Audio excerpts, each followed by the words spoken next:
Welcome to day 3 of our 15-day beginner data science sprint. On day 1, we understood what data science really is and explored the complete data science workflow. On day 2, we learned the essential Python concepts required for data work, including variables, lists, conditions, loops, and functions. Today, we are going to take the next step by learning NumPy. NumPy helps us perform numerical operations on many values quickly and clearly. By the end of this video, you will be able to create and inspect NumPy arrays, access values using indexing and slicing, perform calculations on an entire array without writing manual loops, filter numerical values using conditions, and calculate basic statistics such as mean, median, and standard deviation. We will also complete a small challenge using 7 days of temperature data. Let us begin with a simple question. Suppose these are the marks of 5 students.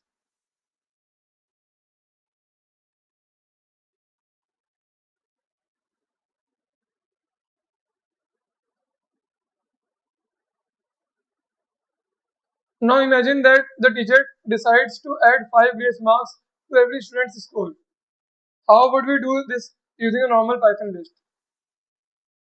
We must create a new empty list with write a loop, take one score at a time, add 5, and then store the result. That approach works. But what happens when we have 1000 scores or 1 million scores? Writing a loop every time makes our code longer and harder to read. NumPy gives us a simple way. With NumPy, we can write adjusted equals score plus 5. This one operation adds 5 to every score. We do not have to manually tell Python to visit each value. This is called a vectorized operation. Before we run the code, predict the output. If the original scores are 72, 81, 65, 90, and 77, what should the adjusted scores be? Pause the video for a few seconds and calculate it mentally.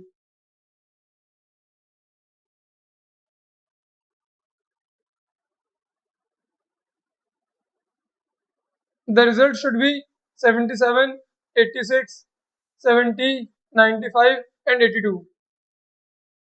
Let us now understand how NumPy makes this possible. So what is NumPy? NumPy stands for Numerical Python. It is a Python library designed for working efficiently with numerical data. A library is simply a collection of useful code written by other developers. Instead of building everything ourselves, we import the library and use the tools it provides. The main object provided by NumPy is called an array. A NumPy array may look similar to a Python list, but it is organized specifically for numerical operations. This allows NumPy to perform many calculations efficiently. NumPy becomes particularly valuable when we have many numerical values that require the same operation. For example, increasing every price by 10%, converting temperature from Celsius to Fahrenheit, calculating the average score of thousands of students, filtering all values above a threshold, or preparing numerical data before training a machine learning model. NumPy is not useful merely because it is popular. It is useful when we need to apply numerical operations across many values. Now let's rename, we have named the Google Colab as Day 3 NumPy and numerical thinking. In the first code cell, let's write import NumPy as np. Let us understand this line. The word import tells Python that we want to use an external library. NumPy is the name of the library. The words as np gives NumPy a shorter name. Instead of repeatedly writing NumPy, we can simply write np. This is a standard convention used by most Python and data science developers. Run the cell. If no error appears, NumPy has been imported successfully. Google Colab normally comes with NumPy already installed, so we do not need to install it separately. In the next cell, we write scores equals np.array and print scores. Before running the cell, predict what you expect to see. Now run the cell. The output should look like this: 72, 81, 65, 90, 77. We have created a NumPy array containing 5 student scores. Let us break down the code. Scores is the variable name. np.array asks NumPy to create an array. Inside the parenthesis, we provide the values that should be stored in the array. You may notice that the output does not show commas between the numbers. This is one visual difference between a NumPy array and a normal Python list. Let us confirm type of the object. Write print type scores and run it. The output shows class numpy.ndArray. The term ndArray means an n-dimensional array. ndArray means an n-dimensional array. Our current array has only one dimension, but NumPy can also store data in 2, 3 or more dimensions. A one-dimensional array can represent something such as a list of marks. A two-dimensional array can represent rows and columns similar to a table. For today, we will mainly work with a one-dimensional array. A NumPy array has important properties that help us understand how its data is organized. The first property is shape. So let us write this code. Print shape and scores.shape. So on running the cell, we get this output shape in parenthesis 5 comma a parenthesis close. The number 5 tells us that this array contains 5 positions along its single dimension. The comma indicates that it is a one-dimensional shape. Now write print size and scores.size. The size property tells us the total number of values in the array, and that is 5. Next, inspect the data type. So write print data type scores.dtype. The output shows int 64. Depending on the system, it may also show another integer type. The word int means that the array contains integers. The number such as 64 represents how much memory is used to store each value. At this stage, you do not need to memorize the memory details. The important idea is that NumPy knows what kind of values that the array contains. NumPy arrays generally store values using a consistent data type. That consistency is one reason NumPy can perform numerical work efficiently. So remember these three properties. Shape tells us how the array is organized, size tells us how many values it contains, and dtype tells us what type of data it contains. So let me write it down in a text cell.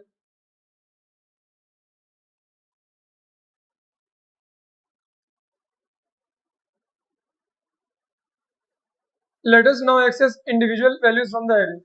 Just like Python lists, NumPy arrays use zero-based indexing. This means that the first value is at index 0.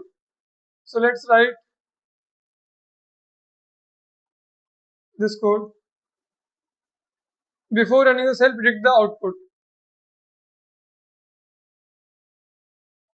The value at index 0 is 72. At index 1 is 81. And at index and the final value, the last value is 77. That is the index 4.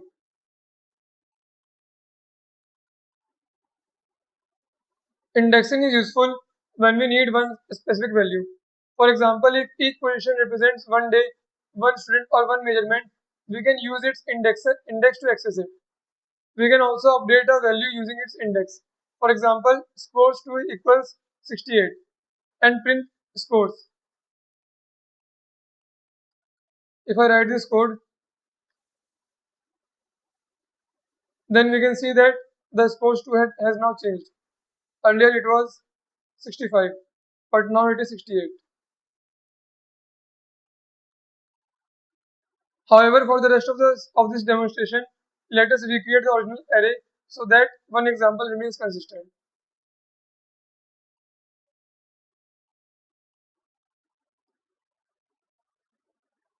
Indexing gives us one value. Slicing gives us a section of the array. Write print first 3 scores and score 0 to 3. So this output contains 72, 81, 65. The slice starts at index 0 and stops before index 3. The stopping position is not included. We can also write print from index 2 onwards.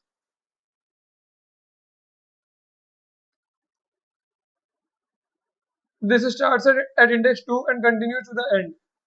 So the output is 65, 90 and 77. We can also omit the starting index by writing print scores colon 4. So this starts from the beginning and stops before index 4. Slicing becomes useful when we want to analyze only part of a dataset. For example, we may want to examine the first 7 days, the final 10 readings, or a specific section of collected data. Now we will explore the most important NumPy capability for today, vectorized operations. Let us add 5 grace marks to every score.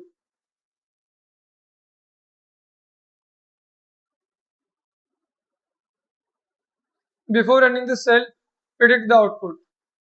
What should happen to each value? Let's run it now. So the output is the original array remains the same and the adjusted one has each of the values increased by 5.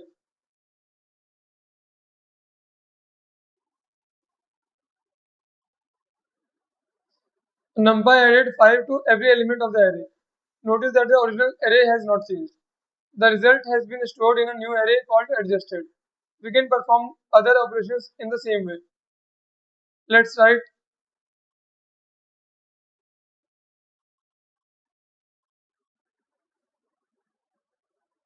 each operation. So we are adding the first print line doubles the score. Then in the next print line we are reducing by 10, and in the third one we are dividing it by 2. So each operation is applied to every value. This is different from a normal Python list. For example, multiplying a normal Python list by 2 repeats the list, but multiplying a NumPy array by 2 multiplies every number by 2.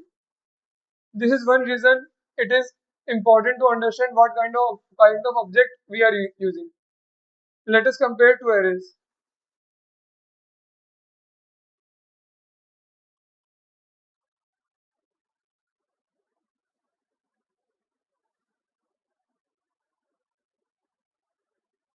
So bonus equal np.array 5, 2, 4, 3, 1. Final scores equals score plus bonus. And then we are printing the scores, bonus and final scores. Here NumPy adds the values position by position. The first score receives the first bonus.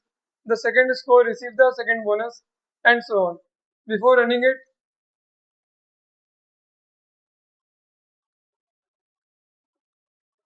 so the first score is 72, and the first bonus is 5. So the final score is 77. The first score is 81. The first bonus is 2. So the second score is 81. The second bonus is 2. So the final score is 83. Similarly, the other cells. For this position by position operation to work directly, the array generally need compatible shapes. Both arrays here contain 5 values, so NumPy can match them correctly. Suppose we want to find all students who scored at least 75. With NumPy, we can apply a condition directly to the array. So let me write this.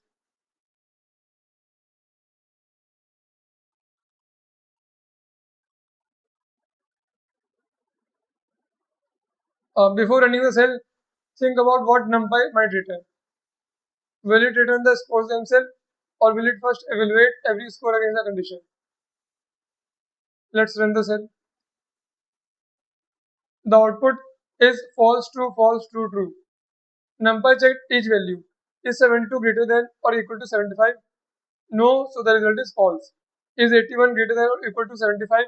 Yes, so the result is true. This array of true and false values is called a Boolean mask. We can use this mask to extract the matching values. So let's write this. and run the cell. The output gives 81, 90 and 77. This is called Boolean filtering. It allows us to select values based on a condition. We can also find scores below 70. So let's write this and run it. So it gives the output as 65. We can also find scores between 70 and 85.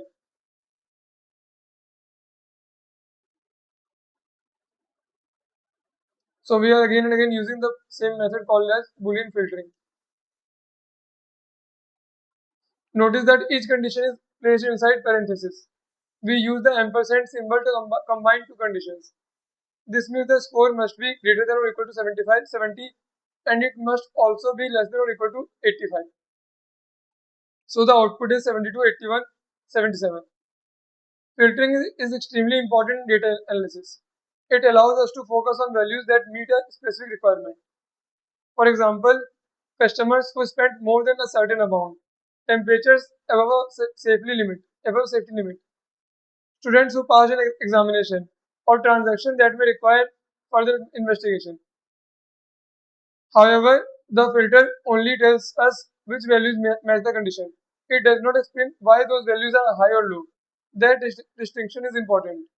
Data can show us patterns, but interpretation still requires context. Now let us summarize the scores using a few basic statistics. The mean is the arithmetic average. So let us write print scores.mean. So it combines all scores into one value that describes the average score, and the result is 77.0. The mean score is 77. But remember, the mean does not tell us every student's score. It is only a summary. Different sets of scores can have the same mean. The median is the middle value after arranging the numbers in order. So let's write np.median scores.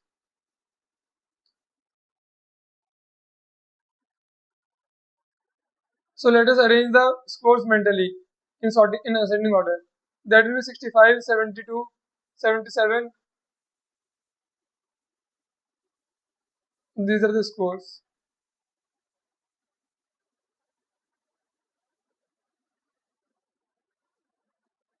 So arrange this in ascending order. It will become 65, 72, 77, 81, 90, and 77 is the middle value. So the mean and median happen to be the same in this example, but they are not always equal.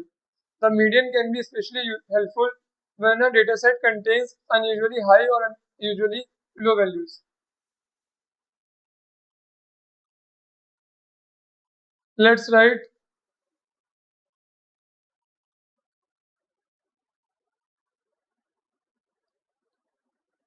So the maximum is 65 and minimum is 65 and maximum is 90. We can also calculate the range. The range is the difference between the maximum and minimum values.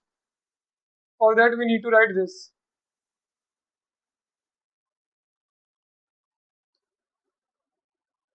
The output is 25. This tells us that the difference between the highest and lowest score is 25 points.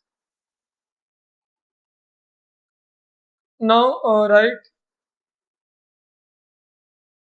scores.std parenthesis. Standard deviation tells us how spread out the values are around the mean. A smaller and standard deviation generally means that the values are closer together. A larger standard deviation generally means that the values are more spread out. You do not need to calculate standard deviation manually in this lesson. The goal is to understand what it communicates. So run the cell, and we are seeing a value close to 8.22.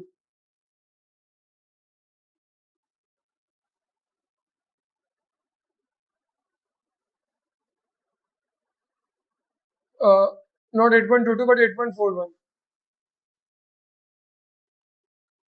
and it is also containing extra decimal places. NumPy's default STD calculation here treats these values as the complete population.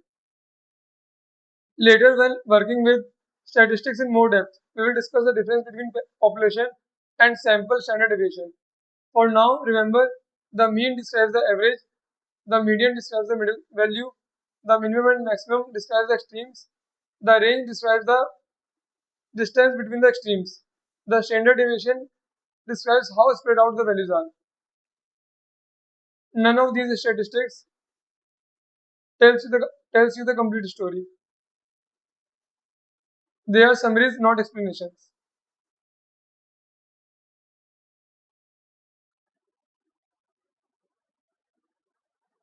So let us now place the main code together in one cell. Before running the cell, look at every print statement and predict the result. You do not need to calculate every decimal perfectly.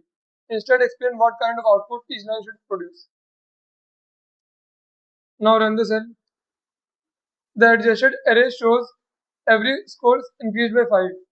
The mean and median summarize the center of the data. The standard deviation summarizes the spread. The minimum and maximum show the two extreme values.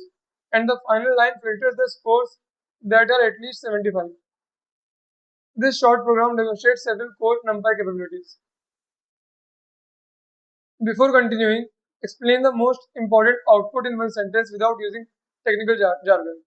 Do not say NumPy performed a vectorized Boolean operation on an ND array. Instead, explain it in simple language. For example, adding 5 increased every student's score at the same time. Or the filter showed that 3 students scored at least 75. Pause the video and write your own one sentence interpretation. This step is important because data science is not about producing output. You must also be able to explain what the output means. A technically correct calculation is not useful if nobody understands its meanings. Now it is time for today's learner challenge. So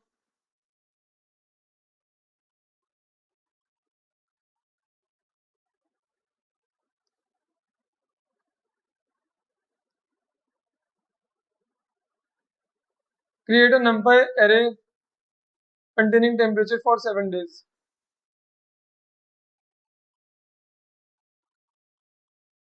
You may use these values.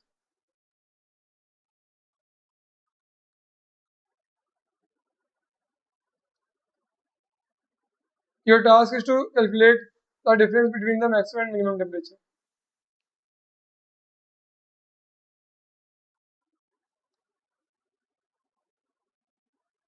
This difference is also called the temperature range. Before writing the complete solution, identify 3 things. First, the input. The input is the 7-day temperature data. Second, the operation. The operation is maximum temperature minus minimum temperature. Third, the expected output. The output should be one number representing the difference between the hottest and coolest day. So here is the first useful step. So this is your hint. First useful step. Pause the video and complete the challenge yourself. Here is one possible solution.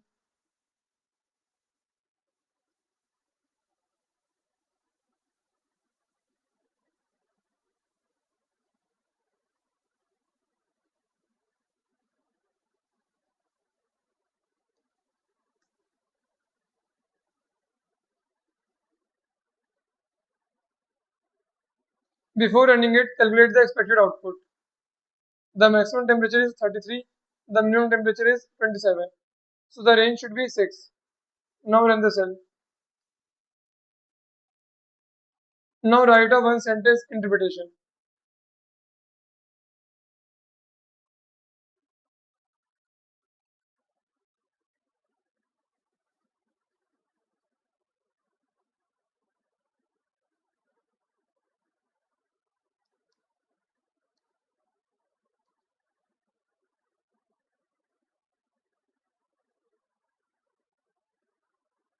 For example, the hottest day was 6 degrees warmer than the coolest day. Notice that this sentence communicates the meaning without using programming technology.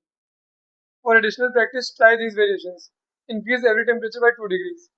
Find all temperature greater than or equal to 30. Calculate the mean temperature. Extract the temperatures from the first 3 days and count how many days had a temperature above the mean. So this is for additional practice.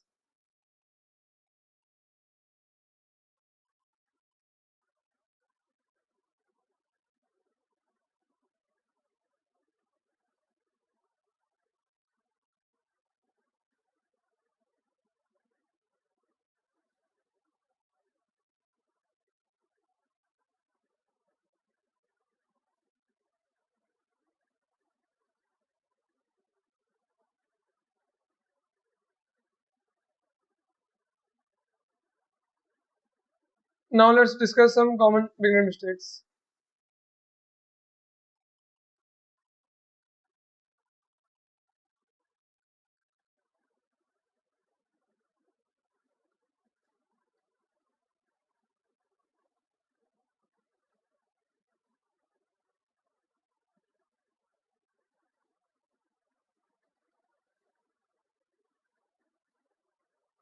A common beginner mistake is using NumPy simply because it is popular. So this is a mistake. NumPy is not automatically the best choice for every program. Suppose we have only two values and need to add them once. We probably do not need NumPy for that. Normal Python may be simpler. NumPy becomes valuable when we have many numerical values and want to apply the same operation to all of them. Another mistake is assuming that a NumPy array behaves exactly like a Python list.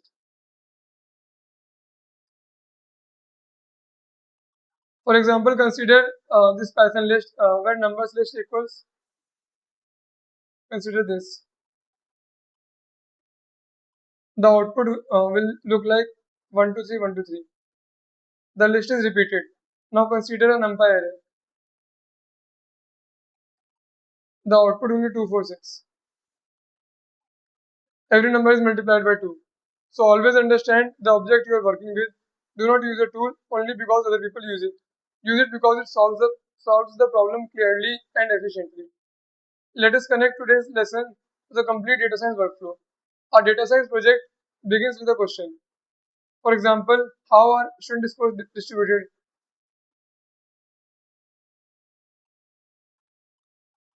So this I am rephrasing it, rewriting this because this point is extremely important.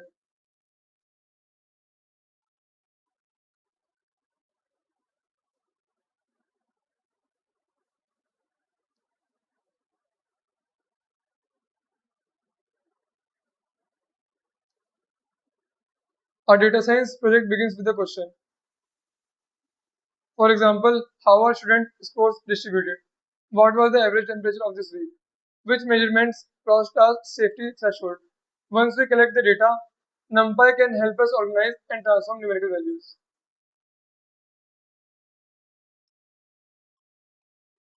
We can apply corrections, filter values, calculate summaries, compare measurements, and prepare data for further analysis or machine learning. However, NumPy does not automatically understand the meaning of the data. It does not know whether a score of 65 is good or bad.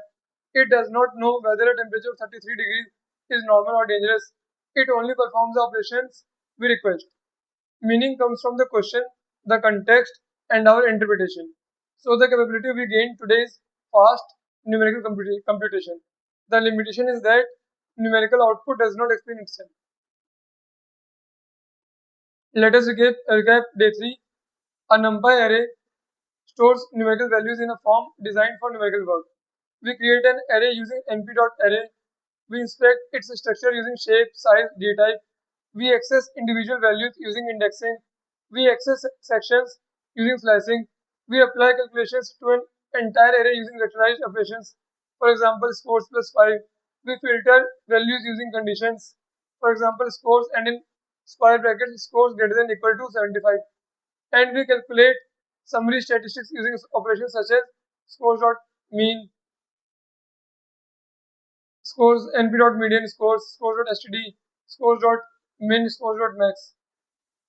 The most important idea from today is not simply that NumPy is fast. The important idea is that NumPy allows us to think about numerical data as a complete collection instead of processing every value manually. Before ending the lesson, answer these two questions without looking at your notes. What new capability did we gain on day 3?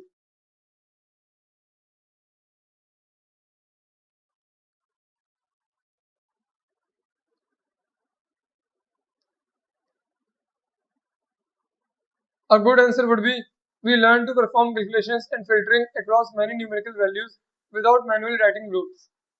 Second question is what is one limitation of the output?